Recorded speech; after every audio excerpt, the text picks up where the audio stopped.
Hello everybody, I am Deepika from Learno Hub, a free learning platform where you can study science, maths, SST absolutely for free only at learnohub.com.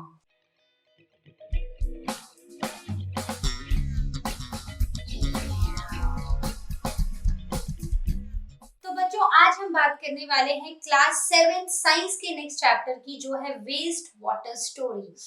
तो इस chapter में हम NCERT questions को discuss करेंगे जो कि हैं total 12 और हम सभी के सभी क्वेश्चंस आज डिस्कस करेंगे। तो चलिए स्टार्ट करते हैं अपने क्वेश्चंस के साथ।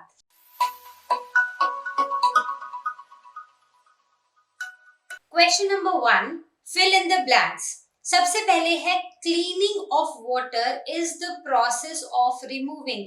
जब हम बोलते हैं कि हम पानी को साफ कर रहे हैं तो इसका क्या मतलब है, हम क्या रिमूव कर रहे हैं।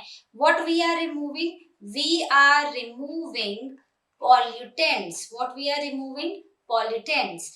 B part, waste water released by houses is called, जो वेस्ट वाटर घरों से रिलीज होता है उसको हम क्या बोलते हैं, we call it as sewage. Okay, then dried dash is used as manure. Dried, कौन सी ड्राइड चीज है, सीवेज से रिलेटेड कौन सी ड्राइड चीज है जिसको हम एज ए मैन्योर यूज कर सकते हैं। तो हमने इस चैप्टर में पढ़ा है स्लज, राइट।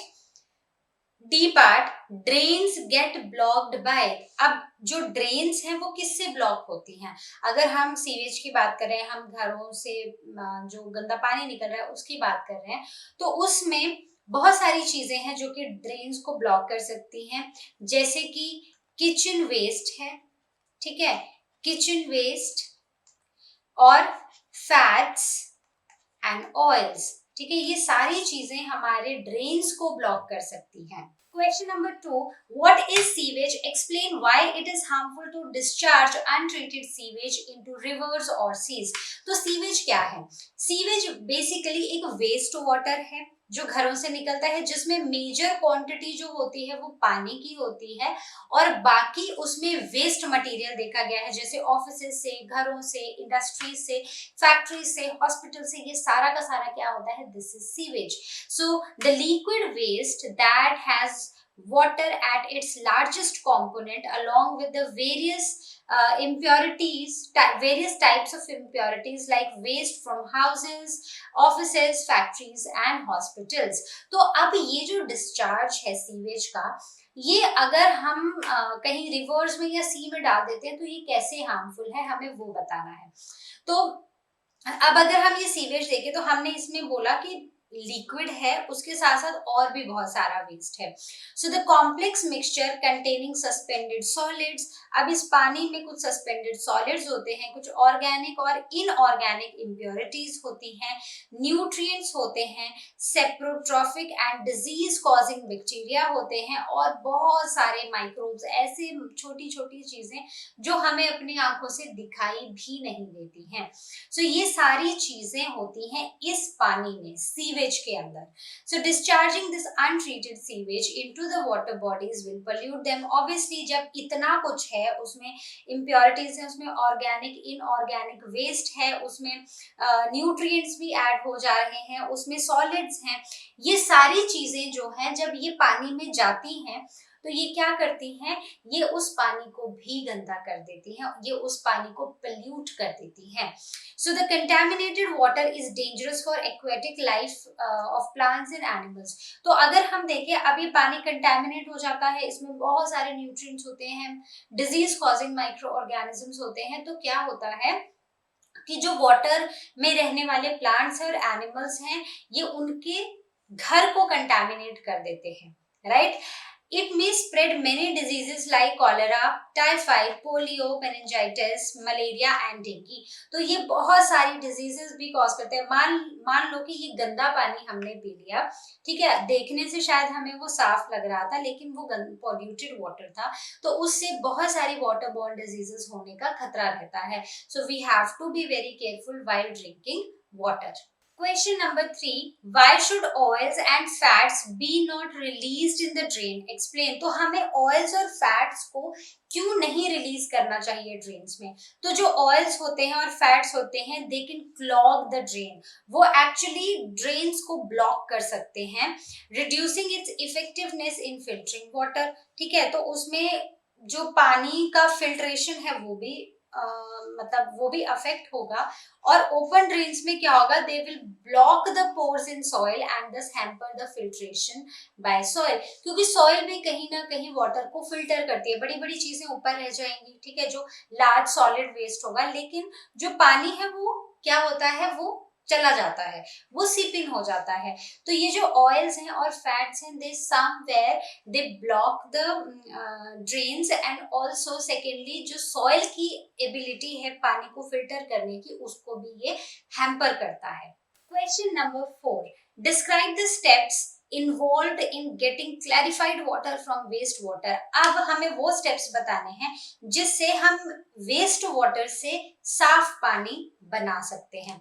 तो बहुत ही सिंपल है, वेस्ट वाटर ट्रीटमेंट प्लांट्स होते हैं और उनमें ये पानी को क्लीन किया जाता है और उसके बाद इसको अलग अलग पर्पसेस के लिए यूज किया जाता है, जैसे एग्रीकल्चर में हो गया और बहुत सारे पर्पसेस होते हैं, but it is not clean for drinking, so one must not drink this treated water, right. तो सबसे पहला काम क्या है कि अब हमने बोला कि उसमें बड़ा सारा सॉलिड वेस्ट, उसमें बॉटल्स भी हैं। अगर आप कोई ड्रेन देखो ना ध्यान से, तो एकदम ऐसे काला पानी दिख रहा होता है हमें, उसमें हमें हर तरह की इम्प्योरिटीज, पानी काला है तो मतलब उसमें कोई मिट्टी भी होगी, अलग अलग तरह के कलर्स, ऑयल्स, फैट्स वो भी होंगे। उसमें ऐसे बॉटल्स या कुछ लकड़ी, ऐसी चीजें हमें तैरती हुई भी दिखाई देती हैं, ठीक है, फ्लोट करती हुई दिखाई देती हैं। So we need to remove these physical things, so removal of physical impurities जैसे कि stones, plastic bags, cans etcetera, मतलब जो भी बड़ी बड़ी चीजें दिखाई दे रही है हमें उनको रिमूव करना है। देन सेडिमेंटेशन, अब उसके बाद करना है सेडिमेंट। अब हमें सेकंड स्टेप क्या करना है कि उस पानी को एक जगह खड़ा रखना है, बड़ी बड़ी चीजें निकाल दी, अब हमने उसको एक पॉन्ड में या एक टैंक में हम उसको स्टिल रखेंगे। तो उससे क्या होगा, पानी पानी ऊपर रह जाएगा और जो उसमें सैंड है, ग्रिट है, वो सारा का सारा नीचे सेटल डाउन हो जाएगा। उसके बाद है स्लज कलेक्शन। तो स्लज कलेक्शन क्या है, so solid impurities and feces are collected from the bottom of water। तो जितने भी solid impurities हैं, feces हैं, वो सारे के सारे पानी के नीचे से, क्योंकि ऊपर तो अब देखने को तो साफ है वो पानी, तो वो एक क्लियर सा water, not clean water but clear water हमें मिल जाएगा। और उसके नीचे से जो भी स्लज है ना, उसको हम क्या करते हैं, निकाल लेंगे, कलेक्ट कर लेंगे। सो देन एरेटेड क्लीनिंग, अब उसके बाद ये जो क्लैरिफाइड वाटर है, क्लीन नहीं है बट क्लियर है, क्लैरिफाइड वाटर है, right. It is clean for other impurities. अब जैसे इसमें क्लोरिनेशन का प्रोसेस होगा, जिससे जितने भी डिजीज कॉजिंग ऑर्गेनिजम्स इस पानी में बचे हैं वो सारे के सारे खत्म हो जाएंगे। तो देखो यही सारी चीजें होती है ना पानी में। अगर आप एक ड्रेन देखो, बहुत ही सिंपल है, ओपन ड्रेन्स हमें, या नाली गंदी जिसमें पानी आ रहा, गंदा पानी हो, अगर आप देखोगे तो आपको काला सा पानी दिखेगा, कुछ तैरती हुई चीजें दिखेंगी। तो हमें वो तैरती हुई चीजें हटानी है जिस वजह से वो पानी काला है, जैसे मिट्टी है, ग्रिट है, कुछ ऑयल फैट जो भी है वो हमें वो हटाने हैं। और फाइनली उसमें होते हैं माइक्रो ऑर्गेनिजम्स जो कि डिजीज कॉजिंग होते हैं। तो फाइनली हमें केमिकल प्रोसेस से उन पर्टिकुलर ऑर्गेनिजम्स को हमें हटाना है। Okay, so I hope this is clear. बहुत ही सिंपल सा क्वेश्चन था।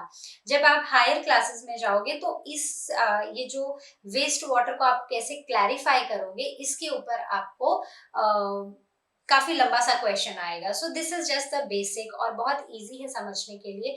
वेस्ट वाटर ट्रीटमेंट प्लांट्स बताए जाएंगे, प्राइमरी, सेकेंडरी और टर्शरी ट्रीटमेंट्स आपको बताई जाएंगी। Question number 5, what is sludge, explain how is it is treated. तो स्लज क्या होता है, स्लज बेसिकली होता है वो सॉलिड फीसेस जो कि सेडिमेंटेशन के टाइम नीचे सेटल डाउन हो जाते हैं। तो हमने बोला ना कि पहले हम बड़ी बड़ी इंप्योरिटीज निकालेंगे, उसके बाद जो भी हमारा जो सीवेज वाटर है उसको हम एक बड़े से टैंक में रहने देंगे, डिस्टर्ब्ड, तो उससे क्या होगा, पानी ऊपर रह जाएगा और ग्रिट, सैंड, ये सारी चीजें जो है वो नीचे बैठ जाएंगी। तो ये जो सॉलिड फीसेस होते हैं which settle at the bottom while treating sewage, तो ये कब हो रहा है, it is happening during sedimentation, right? So this is called as what, sludge. Then coming out to explain how is it treated, आप इसको ट्रीट कैसे करोगे, तो इसके लिए कुछ स्किमर्स होते हैं जो कि रिमूव करते हैं स्लज को। पानी साफ है, वो ऊपर ऊपर से निकल गया और स्किमर्स जो है वो इस स्लज को निकाल देते हैं and they are transferred to the tank for decomposition by anaerobic bacteria for biogas production, because these are the faecal matter. Faecal matter पे हम इसको बायोगैस प्लांट में डाल देते हैं और उसके ऊपर एनारोबिक बैक्टीरिया एक्ट करते हैं, मिथेनोजेंस, मीथेन प्रोड्यूसिंग बैक्टीरिया, और वो इससे निकालते हैं क्या, बायोगैस। ठीक है, सिंपल है, बहुत डिफिकल्ट नहीं है। तो बेसिकली स्किमर्स की हेल्प से हम इनको रिमूव करते हैं और अब ये जो सारा स्लज है इसको हम बोलते हैं स्लज। अब स्लज को हम ट्रांसफर कर देते हैं इनटू द बायोगैस प्लांट, जहां पर एनारोबिक ट्रीटमेंट से इनसे क्या निकालते हैं, बायोगैस प्रोड्यूस होती है और इस बायोगैस को हम एज एनर्जी सोर्स यूज करते हैं। So untreated human excreta is a health hazard, explain। तो untreated human excreta कैसे health hazard है, तो जो अनट्रीटेड ह्यूमन एक्सक्रीटा है, अगर वो पानी में, सॉइल में, मतलब वाटर में, एयर में, कहीं से भी, कहीं भी वो चला जाए तो वो उस पर्टिकुलर चीज को पॉल्यूट कर देता है। और इसकी वजह से अगर से if a person drinks water which is polluted with human excreta, untreated human excreta, तो उसको बहुत सारे waterborne diseases हो सकती हैं, जैसे कि cholera, typhoid, dysentery and hepatitis. तो बहुत सारी डिजीजेस हो सकती हैं, इसलिए अनट्रीटेड ह्यूमन एक्सक्रीटा एक हेल्थ हैजर्ड है।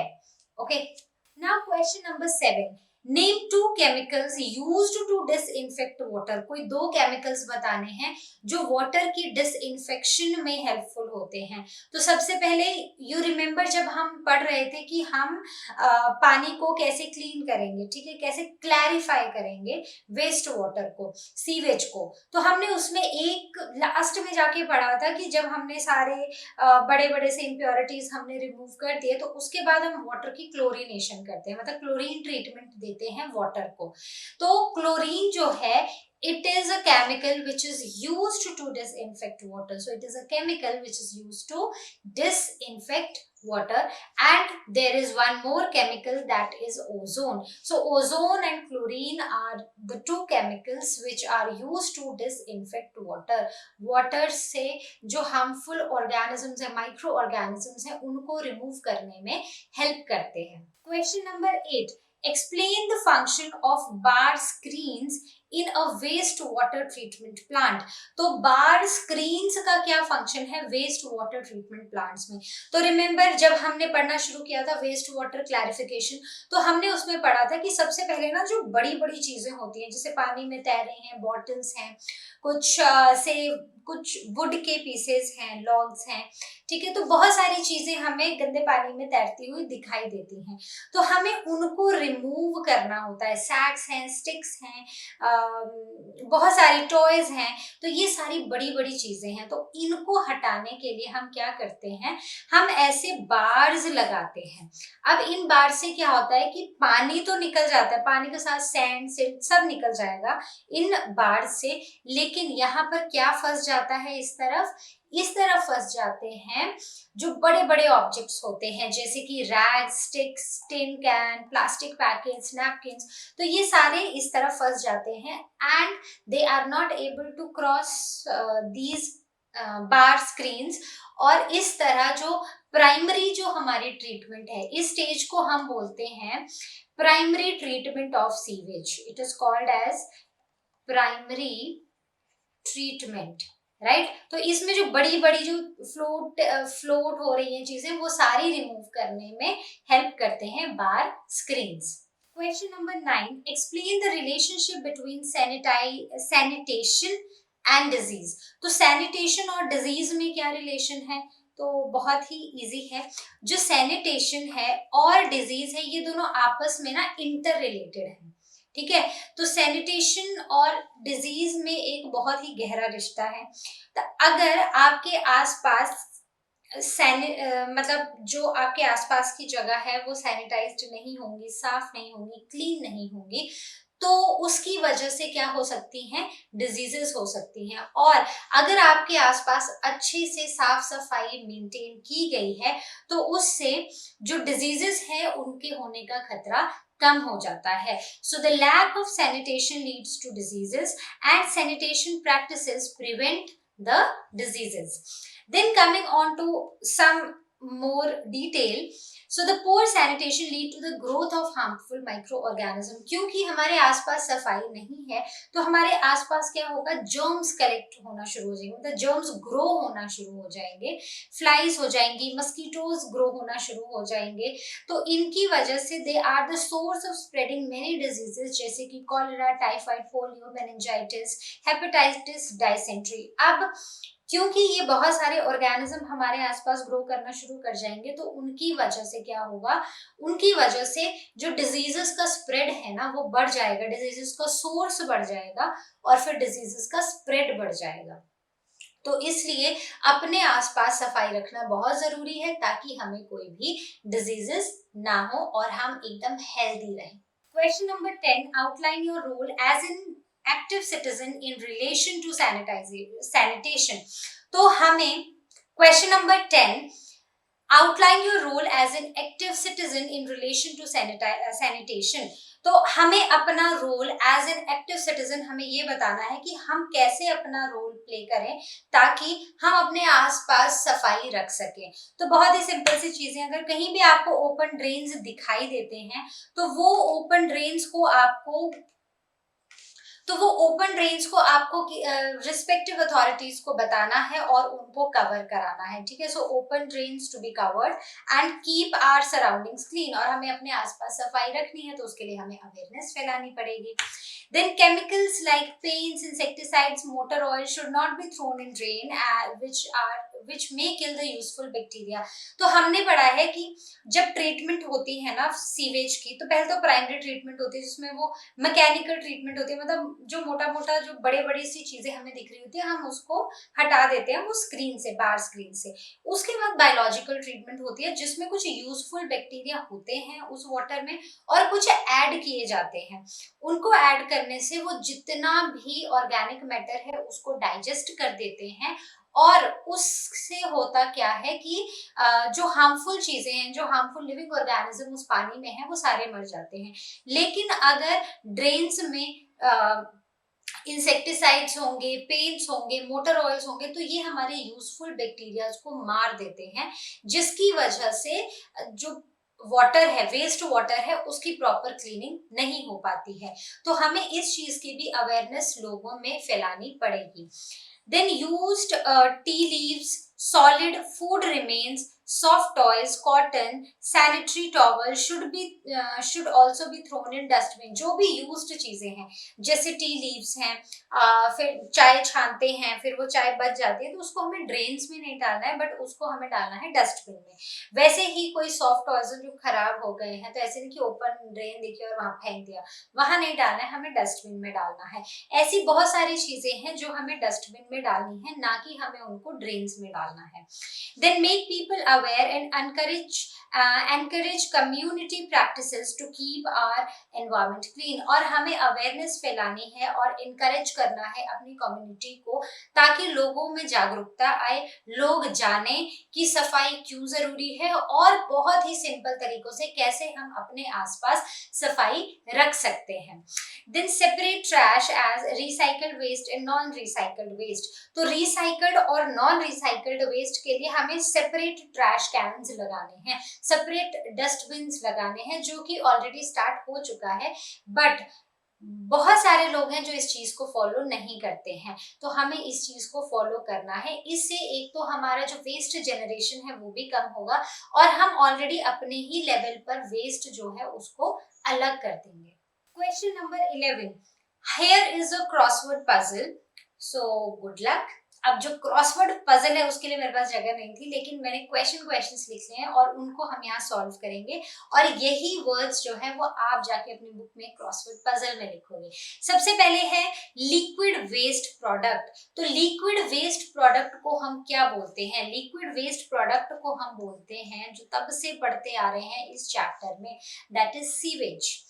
Then solid waste excreted in sewage plant. जो सॉलिड वेस्ट है, जो एक्सक्रीटेड नहीं, extracted, solid waste extracted in sewage treatment. तो याद है कि हमने पहले बड़ी बड़ी स्क्रीन बार लगाए और बड़ी बड़ी चीजें हटा ली, उसके बाद हमने सेडिमेंटेशन होने दी, तो उसमें पानी ऊपर से निकल गया और नीचे कुछ हमारे पास वो मिट्टी, ग्रिट, सैंड, ये सब चीजें रह गई। तो उसको हम क्या बोलते हैं? उसको हम बोलते हैं sludge.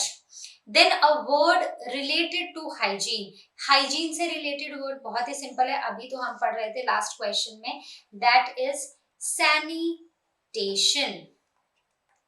Simple. Then water waste matter discharge from human body. वो वेस्ट मैटर जो ह्यूमन बॉडी से डिस्चार्ज होता है, तो अगर आप उसमें देखोगे तो हमारे पास सिर्फ इतना सा स्पेस है जिसमें हम लिख पाए excreta. Then next is used water. Used water को हम क्या बोलेंगे? उसको हम बोलेंगे वेस्ट वाटर। सिंपल। और वेस्ट वाटर में बीच में स्पेस नहीं होगा। A pipe carrying sewage. एक पाइप जो कि सीवेज को कैरी करती है, तो हम क्या बोलते हैं? Sewer lines, right? तो कौन क्या होगा? पाइप को क्या बोलेंगे? उसको बोलेंगे sewer. The microorganisms which causes cholera। कौन सा माइक्रो ऑर्गेनिज्म कॉलेरा कॉज करता है? इस क्लास में आपको ऑर्गेनिज्म का नाम नहीं बोला जाएगा, आपको बस इतना बताना है बैक्टीरिया, वायरस, फंजाई, प्रोटोजोआ क्या है वो। तो वो क्या है? वो है bacteria. Bacteria causes what? Cholera. ठीक है, vibrio cholera. Then coming on to the last one, chemical to disinfect water. बहुत ही सिंपल है, हमने दो केमिकल्स पढ़े थे, एक पढ़ा था क्लोरीन और दूसरा पढ़ा था ओजोन। तो अगर आप उसमें देखो तो उसमें आपको स्पेस मिलेगा क्या लिखने के लिए? ओजोन। और अगर क्लोरीन के लिए हुआ तो क्लोरीन लिख लेना, वैसे वहां पर स्पेस आपको मिलेगा ओजोन के लिए। Question number 12, study the following statements about ozone. Ozone के बारे में हमें कुछ स्टेटमेंट्स पढ़नी है और फिर हमें बताना है कि कौन सी स्टेटमेंट्स करेक्ट है। सो ozone is essential for breathing of living organisms, तो no. So what is essential? That is oxygen, and ozone is what? Ozone is O3. ठीक है, so this is what? This is oxygen. ठीक है, तो ये statement हो गई गलत। देन बी है, it is use to disinfect water. तो ये बात तो सही है ओजोन के लिए। Then it absorbs ultraviolet rays. Yes, so there is a ozone layer in a stratosphere, और वो बहुत ही इंपॉर्टेंट लेयर है क्योंकि वो सन की अल्ट्रावायलेट रेज से हमें प्रोटेक्ट करती है, क्योंकि वो अल्ट्रावायलेट रेज को एब्सॉर्ब कर लेती है। तो this is correct. Then its proportion in air is around 3%। No, ये बहुत ही माइन्यूट क्वांटिटीज में देखी गई है। So this is incorrect. So अब हमें बताना है which of the statement is correct. तो only B and C are correct. तो क्या ऐसी कोई ऑप्शन है? यस है, second is correct. So like option 2 is correct. Simple. तो आई होप जितने भी क्वेश्चंस हमने डिस्कस किए वो सभी आपको हुए होंगे क्रिस्टल क्लियर। तो इसी के साथ हमारी क्लास 7 का साइंस के सभी चैप्टर्स होते हैं फिनिश। हमने सभी चैप्टर्स के पढ़े एनसीईआरटी सॉल्यूशंस। अब हम मिलेंगे अपने नेक्स्ट मॉड्यूल में, और तब तक जैसा कि आप जानते हैं, लर्न हब फ्री है पर बेस्ट है।